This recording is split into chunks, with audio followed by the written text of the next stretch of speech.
what is interesting in today's talk is that we learned that there are maybe some similarities between extra and intracranial vessels. And we also heard from Dr. Shiffrin that there is crosstalk between large and small vessels. So I want to really ask the first two and the last speaker is, how much similarity is there in the response of intracerebral vessels and extracranial vessels, for instance, in response to hypertension? The first two speakers alluded to that already, and we saw some major differences, but maybe you can address that a little bit more. This one? So I'm aware of the work of Gary Baumbach and colleagues over a number of years looking at PL arterioles. Some of the changes in those PL arterioles are very similar to what I described in the peripheral circulation, but not everything is identical. Some of the changes in vascular stiffness are actually opposite. And so we have seen in the peripheral circulation mostly increases in vascular stiffness that occur in hypertension, whereas in the PL arterioles that were studied by Gary, these changes did not occur, or there was even increased elasticity, increased distensibility of the vasculature. However, medial to lumen ratio and remodeling were essentially similar. Interestingly, some of the effects of antihypertensive agents were in some ways similar and other ways different. The stiffness changes were actually opposite in the PL arterioles, and this was rather surprising for us. However, I have to say that in our own studies, when we've looked at younger individuals in the peripheral circulation, some of the changes in stiffness are similar to those found in the brain. It is only when you look at individuals who are more than 50 years of age that the stiffness changes are the ones that we typically present when discussing the peripheral circulation. With respect to endothelial function, similar changes are found. That is, endothelial dysfunction is associated with elevated blood pressure, and this can be corrected by treatment. Yeah, but then you don't see microbleeds or lipohyalinosis, isn't it? Not really. No, those are findings that are described in the brain microcirculation and that are not really typical in the peripheral circulation. In the kidney, there is some hyalinosis that is described in the terminal stages of nephrosclerosis associated with hypertension, but usually in the rest of the peripheral circulation, this is relatively unusual. And the role of inflammation, that seems to be higher in the cerebral vessels than in the peripheral vessels? You want to? Well, I think the embryology of the cerebral circulation is such that when the vessel pierces the dura, it changes completely the functional characteristics. For example, John Bevan, now deceased, did a very study published in Science, many years ago, and he shows the sensitivity to epinephrine of extracranial and intracranial cerebral blood vessels. As the vessel got into the dura, the sensitivity decreased tremendously, that's what we know, that the cerebral vessels are very insensitive to catecholamines, whereas the systemic vessels are very strongly constricted by it. So there is all kinds of stuff going on there that, I wouldn't know how to address, but there is a lot of biological diversity. Within the cerebral circulation, there is a tremendous diversity, which depends upon the topology of the vessels. For example, the penetrating vessels that Dr. Shiffrin was referring to, they take off a 90-degree angle from a larger vessel, which is essentially a conductance vessel that brings blood. Although it may have some role in regulation, but it's not really equipped to really micro-control blood flow. So you have these 100 micron, 300 micron arterioles coming off a 90-degree angle, and there you see that particular peculiar pathology. And you see that not only in the basal ganglia, but also, for example, in the pons, where you have a similar arrangement of vessels taking off the basilar artery.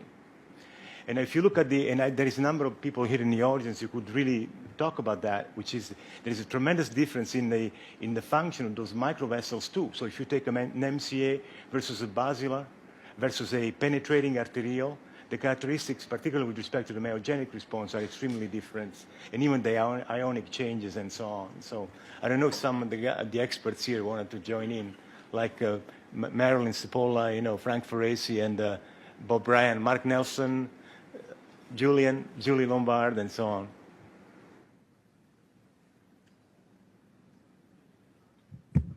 You did a very nice job of saying they're very different. When those penetrators go into the brain, they change their the receptor composition. The alpha-1 or the alpha-adrenergic receptors downregulate. Serotonin receptors go away. The BK channel is kind of uncoupled from calcium sparks, so they're more depolarized at lower pressures. So the myogenic response is very different. They have a lot of tone at lower pressures. So we look at them as very high resistance vessels in the brain. They're very long and unbranched. So they are very, very different. And so the remodeling is also very different compared to the peel vessels. So, they are very different, which is why we're trying to understand them, because obviously they're very involved in all these disease processes that we're talking about today in terms of small vessel disease. So understanding just the biology of them, we think is very paramount to understanding these changes, even in response to hypertension. So. Well, to continue with this theme, Dr. Schifrin and Idekola presented an impressive variety of conditions characterized by remodeling, often eutrophic remodeling, changes in wall composition, vascular dysfunction. Sometimes it correlated with blood pressure, sometimes it didn't. Sometimes it correlated with very high angiotensin levels, sometimes not so high as in Dr. Idekola's studies. If you had to come up with one common denominator to explain all these diverse findings, would it be oxidant stress or would it be something else? Let me say that, yeah. As I indicated, there is eutrophic remodeling and there is hypertrophic remodeling, and we have seen hypertrophic remodeling mostly in those conditions which are associated with increased endothelin, whereas the eutrophic remodeling has been associated with conditions where angiotensin is enhanced. In both conditions, oxidative stress and inflammation occur to different degrees. In fact, in different models of experimental hypertension, you have a whole range going from very little inflammation to models like the Doka salt hypertensive rat, where the small arteries at least, look almost like polyarteritis nodosa. Such is the degree of perivascular and adventitial inflammation. And so there is a whole range of degrees of inflammation, of oxidative stress, which is prevalent in most forms. And again, morphometrically, the vessels adopt different aspects depending on some of the major mediators. As I said, angiotensin versus endothelin. In the case of endothelin, what we've characterized over many years is that the endothelin system seems to be activated secondarily to elevation of blood pressure, first, and second, that it is activated mostly in the more severe models of hypertension. It is activated in the volume expanded models, in the salt-sensitive models, so the Dahl salt-sensitive rat, the Doka salt rat, aldosterone-infused animals, versus SHR, which does not have an activated endothelin model, and SHRSP, which does, but it is a very severe form of hypertension and associated with stroke and a very limited lifespan. Thanks a lot. A lot to think about and enjoy. This is a question actually for Dorian. in a former life, I did some work with George Grau looking at P-selectin and cerebral malaria, and we saw a huge reduction in leukocyte recruitment and disease pathogenesis. Did you look whether when you knock out interferon or interferon alpha receptor, whether the expression of the adhesion molecules like P-selectin or ICAM1 are affected? We didn't specifically look at that, but typically in the absence of type 1 interferon, a number of different adhesion molecules will come down. So I wouldn't be surprised that they are decreased in the absence of type 1 interferon signaling. Yeah. P-selectin is usually also there constitutively, but there is a upregulation of the receptor as well. Yeah. Just before we move on too far, I would like to give the other two discussants an opportunity to weigh in. Well, thank you to the speakers for excellent talks. I think I would just like to put a question to you that I've noticed as a theme over the past few days. Is one of the challenges of studying vasculature in humans is that typically there isn't histology, and particularly in privileged areas like the CNS. And I know it's been mentioned about the utility and potential importance of novel imaging techniques. And I wonder where you see that heading. Which imaging techniques do you think hold the most promise? And ideally, what would you like to see from an imaging technique?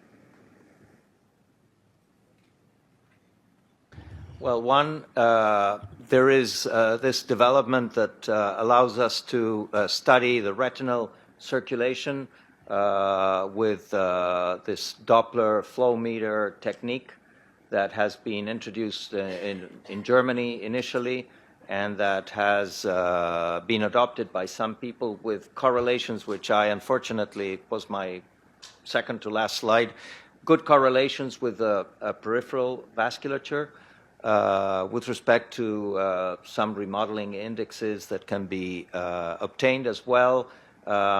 Using different approaches, one can study the endothelial function of retinal vessels, and that also agrees with what is found in the peripheral circulation. Now, I would like to see imaging that allows the study of human vessels non-invasively, beyond the retinal circulation, and I wonder whether one could arrive at techniques such as ultrasound or other imaging techniques that might have enough penetrance that would allow investigating vessels without doing a biopsy, which is, of course, invasive and does not allow large cohorts of patients to be studied, and has a moderate acceptability by patients and controls, although it's a minor technique and not at all painful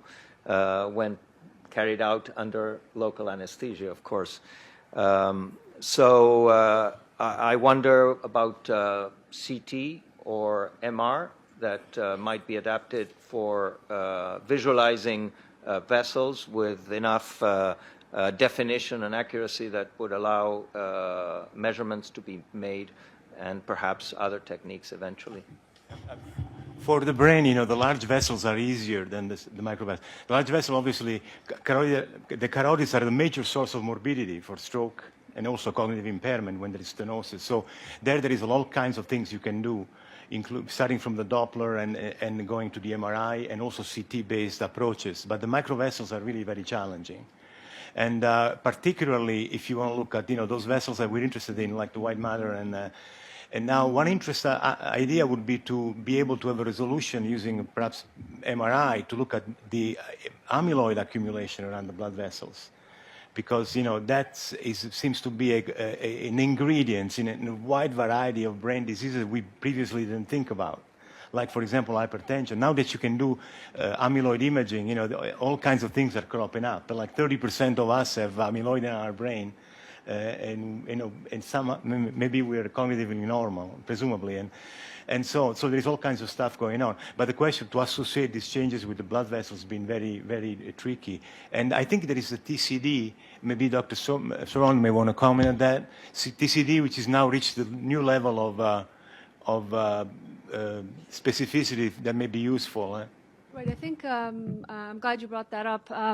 So, generally TCD had been in the 80s, when it came out, it was used to look at things like stenosis and large vessels. But I think there's new data emerging showing that if you actually perturb vascular function in the brain through changes in blood pressure, changes in entitled CO2, or even during a motor and cognitive task, you can actually get an assessment of the smaller vessels. Now, we know that the largest vessel that you're insunating, such as the middle cerebral artery, doesn't change diameter during these acts, say a neurovascular task. But you can actually pick up changes in blood flow, not only the amplitude of the flow, but the waveform morphology. That gives you a lot of physiological information about the distal bed that the middle cerebral artery or the posterior cerebral artery or the anterior cerebral artery is perfusing. And there's been a lot of literature that's now emerging showing that these changes and the waveform morphologies have a direct correlation to white matter hyperintensities, diffusion tractography, and also cognitive function and also gait function to some extent, which may be preceding some of the cognitive changes that we see in humans. So I think that may be an emerging tool until we have better ways of visualizing these vessels to assess the vascular function. Because again, going back to what you were saying, the structure of these vessels changed long before we can make diagnoses. So you would assume that there are some functional changes associated with those subtle structural changes that we may be predicting in the preclinical state before there are white matter hyperintensities or strokes that are sort of a permanent change.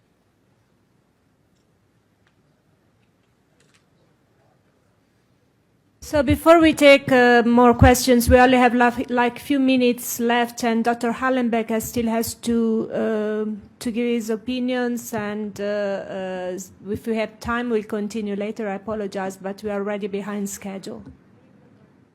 Well, just an observation.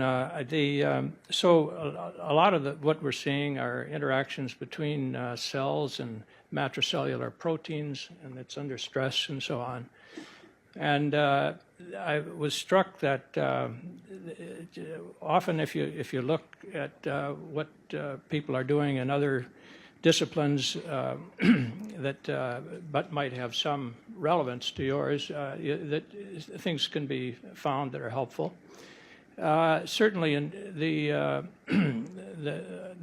people working in cancer have they have the opposite problem we have in stroke. They can't seem to kill anything, and we can't seem to protect them. But the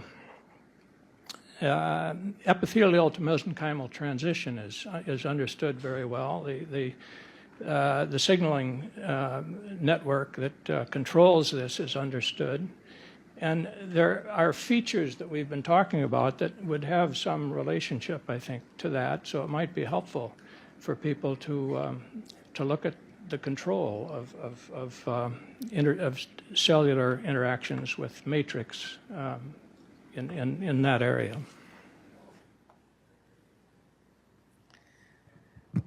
Yeah, can I make sense?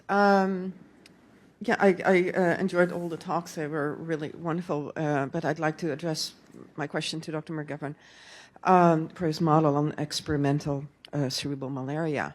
So these are really wonderful pictures, and I think experimental cerebral malaria is a great model to study like vascular inflammation. But you're looking at more of the surface vessels. So how does this, what you're seeing, represent what's really happening deeper in the brain? Because we know from humans malaria that it's mainly like the postcapillary venules that are involved in where the sequestration takes place. Because especially malaria, you do not see a pathogen going into the brain. The pathogen stays inside the red blood cell.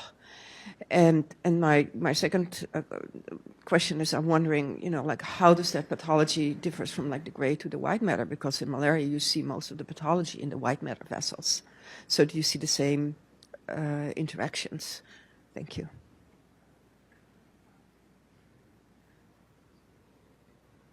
Yeah, so in terms of the distribution of the parasite, I totally agree. It does not go into the brain, but if it is acquired by the endothelial cell, even just antigen, then the presentation could result in engagements, which then drives pathology.